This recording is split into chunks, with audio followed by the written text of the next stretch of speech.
Well, can you believe we are almost halfway through 2021?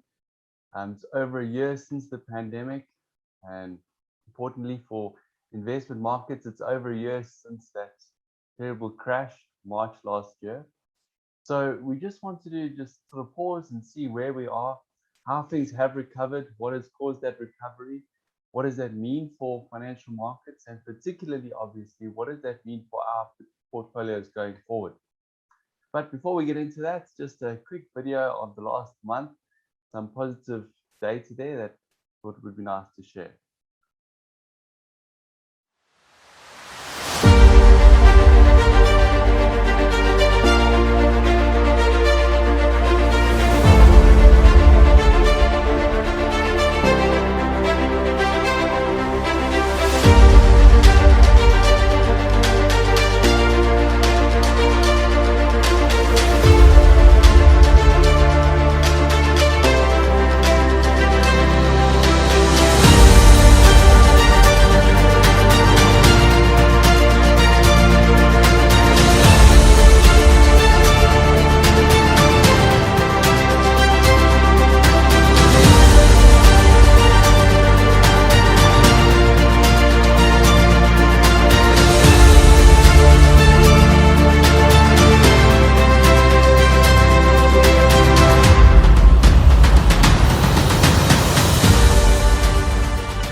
So as mentioned, where have we come in the last year? Well, as I think we're all aware, investment markets have improved massively since the crash of March last year. In fact, just looking at our finbox.com portfolios, the local balanced and annuity models have returned 21.2 and 17.5% respectively, quite respectfully too. And our offshore balance portfolio has returned 31.5% in dollars. So while I think this is ahead of many of our peers, we must understand, obviously, that it's coming off those incredibly low bases of the crash of last year. So please don't expect those kinds of figures a year from now. But before we go into too much detail, I think it's worth noting that this massive recovery that we saw was, as we know, thanks to enormous economic stimulus, unseen ever before by governments around the world, but obviously most particularly by the US. And what this has created is a bit of an artificial scenario. It's a little bit unnatural, this economic situation.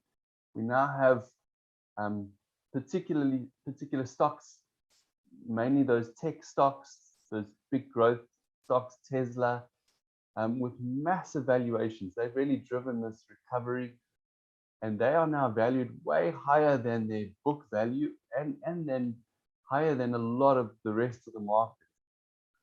In fact, because of these low interest rates, many of these companies have even borrowed money to buy their own shares back from the market, which has pushed valuations up again, all artificially. So investors that have been in these growth shares have obviously been benefiting from this. And those that have been more invested in value shares, which are shares that are already valued at their book value, even below their book value, with the hope that they will, or expectation that they will improve over time, they have not benefited nearly as much. But now, what does this sort of create? It creates a couple of different scenarios or potential scenarios. The main concern at the moment is that because of all this increased economic stimulus, there's going to be a lot more spending, and that supply chains have been broken up because of the pandemic. Supply itself is not going to be able to keep up with this demand, and so there's going to be a spike in inflation. Already, obviously, there's been a little bit of that, and that would then force the central banks, particularly in America, the Fed, to raise interest rates.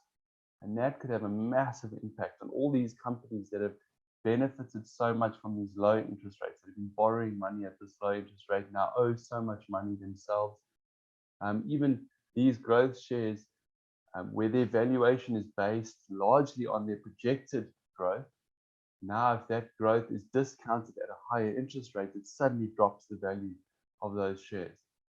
So that's a major concern at the moment in the markets, and could cause a significant correction if that happens, which does look quite likely. Maybe not to the extent that everyone's worried about, but it is definitely a strong potential. Obviously, the most hopeful outcome is that inflation sort of goes up gradually as it's sort of supposed to over time, and that supply can keep up with that demand, and that will just mean actually very positive growth worldwide over the next year or two. The other concern, obviously, is that there'll be some other major economic shock, maybe news that the vaccines don't work or something like that, something unforeseen. We're all aware of those kinds of events now, and that could cause then the monetary stimulus, whatever, to continue, interest rates to drop down again, and that would then again support those kinds of growth shares. And so being this or not investing in those at all at the moment is also a potential place for loss. So what does that really mean? What are we sort of doing about that? Well, we've said this before, but it's probably never as important as now to be properly diversified. So be diversified in different aspects of the market.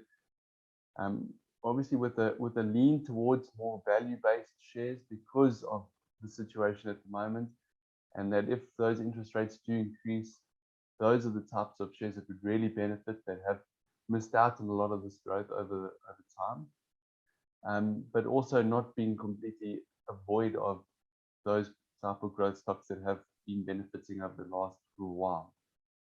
So what you might have noticed is that some new funds have been included in most of our portfolios, particularly 91 and Resco. So the reason for that is that those are very diverse funds. They have a very flexible mandate. They can go in and out of stocks a lot easier than some of the bigger funds. And that's really what you want at the moment. You want that flexibility to be able to do this. So I just wanted to give you a bit of an update why some of those changes have happened. You may have received communication about that already. And also just a slide I'd like to just share briefly. This was from a presentation we went to recently, and it shows the losses that the average or investors have experienced in South Africa. The first circle, 100 million rand lost between April and December last year. And this was all showing what emotion-driven decisions have created, or the loss that has created, which is quite sad, obviously, because when that shock happened and without a lot of understanding of what was going to happen, many people panicked and just drew their money out and locked in those losses. We're happy to say that none of our investors or clients, should we say, suffered part of that 100 million, and that's because of the communication that we've been trying to maintain. So we hope that this continues to add value to you, and just something really positive that we wanted to just share. So thanks very much for your support and obviously for watching this. We look forward to the next one.